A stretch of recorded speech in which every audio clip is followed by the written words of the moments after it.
Travel has always been about freedom. Freedom to move, to explore, to connect with people and places far from home. But every now and then, the invisible network that makes this freedom possible changes suddenly. Flights are rerouted, certain skies become restricted, and travelers watch their apps as flight times stretch and detours appear. In moments like this, it is easy to feel anxious and helpless. A travel guide for times of airspace closures and global uncertainty is not about fear.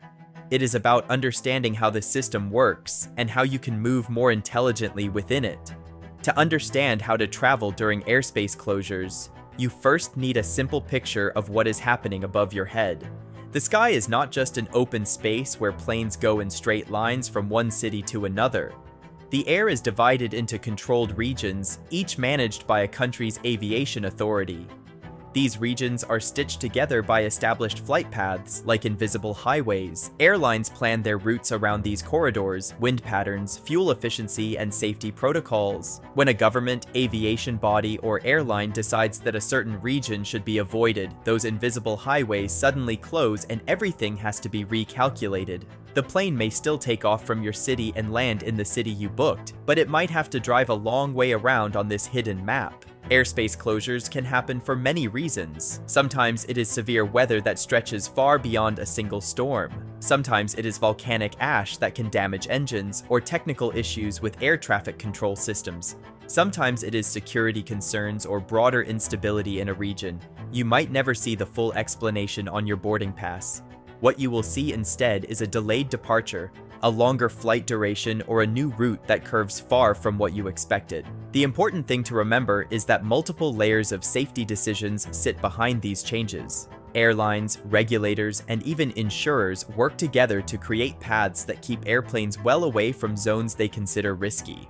During such times, one of the most powerful ideas to understand is the concept of safe corridors. These are not always officially labeled, but in practice, they are airspaces and routes that remain stable and well managed even when other parts of the global network are under stress. They usually lie over regions with strong aviation infrastructure, clear regulations, and a long history of handling heavy air traffic. When other routes close, traffic naturally shifts toward these corridors. That is why you sometimes see certain countries or hubs suddenly becoming extremely busy during global disruptions. They are the remaining bridges between continents when other bridges are temporarily out of service. For you as a traveler, this means one thing above all.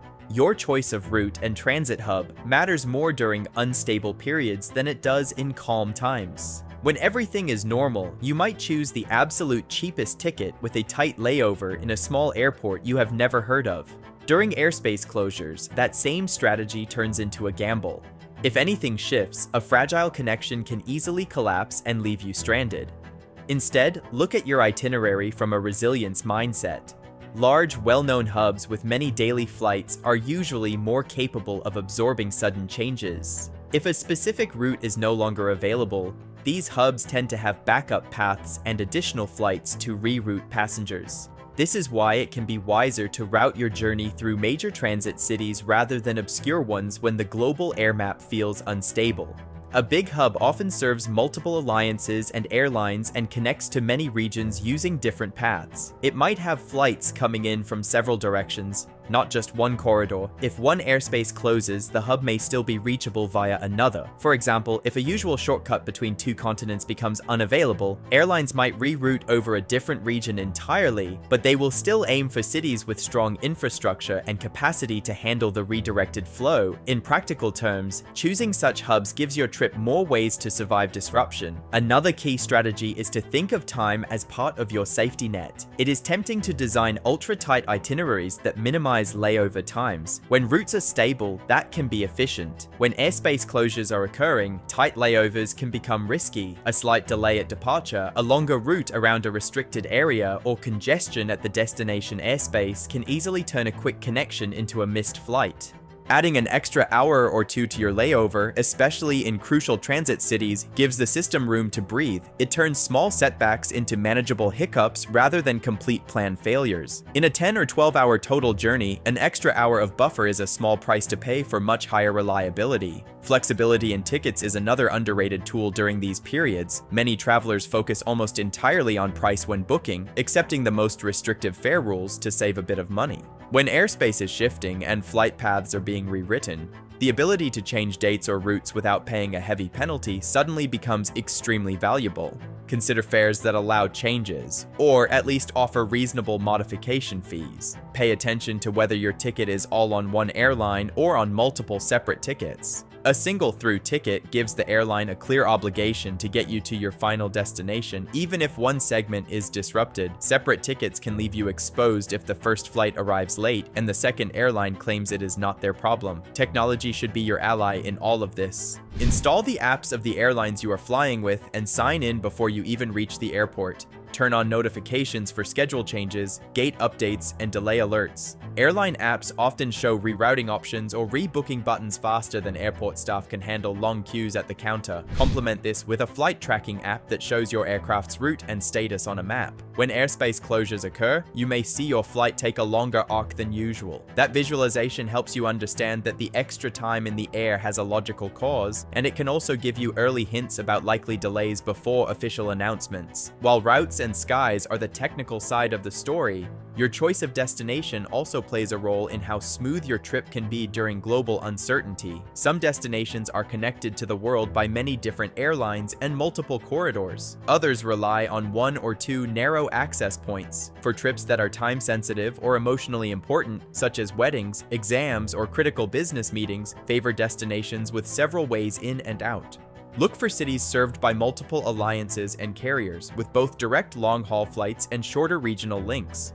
This redundancy means that if one corridor becomes constrained, there is a better chance that airlines can still get you there via an alternative path. Travel insurance can also be a valuable layer of protection, but only if you understand what it actually covers. Not all policies treat disruptions in the same way. Some might only pay out for cancellations, not for long delays. Others allow you to claim hotel costs if you are stranded overnight due to a missed connection.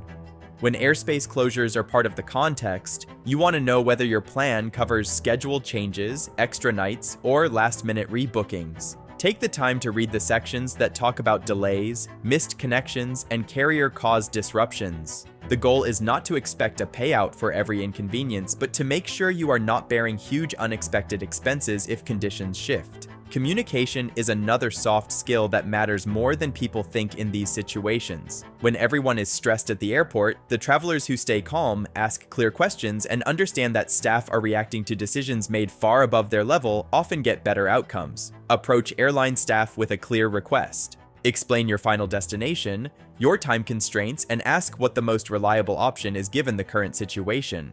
Sometimes accepting a longer, more indirect route suggested by the airline on the spot is smarter than clinging to an original but increasingly unrealistic connection. The airline's goal is also to move passengers efficiently. They know which corridors and hubs are currently functioning more smoothly. It also helps to think in terms of backup plans. This does not mean expecting disaster. It simply means mentally mapping one or two alternative ways to reach your destination or get home if your exact flight is canceled. That could be routing through a different hub, splitting the journey into 2 days with an overnight in a safe transit city, or even switching modes of transport for certain legs. For example, if your long-haul flight can only reach a major regional hub, you might be able to continue by rail or a short domestic flight the next day. Having this mindset turns you from a passive victim of disruption into someone who can improvise within the constraints of safety and availability. Finally, remember that airspace closures and global crises do not last forever. Aviation as an industry is built around resilience. When certain skies become unusable, vast teams work around the clock to redesign routes, renegotiate overflight permissions, and balance safety with connectivity. The map above us is dynamic, but it is also maintained by professionals whose entire job is to keep people moving with acceptable levels of risk. Your role as a traveler is to understand the basics of how that system works. Choose routes and hubs that give you more options, allow buffer time, buy flexibility where it matters, and stay informed without panicking. In doing so, you protect your own journey and gain a deeper respect for the complex, often invisible structures that make global travel possible even in difficult times. So, will you plan your next travel destination while being ready and equipped with the tools to avoid the airspace crisis? Let us know in the comments below and subscribe to our channel for similar insightful videos that educate across all verticals in today's dynamic world.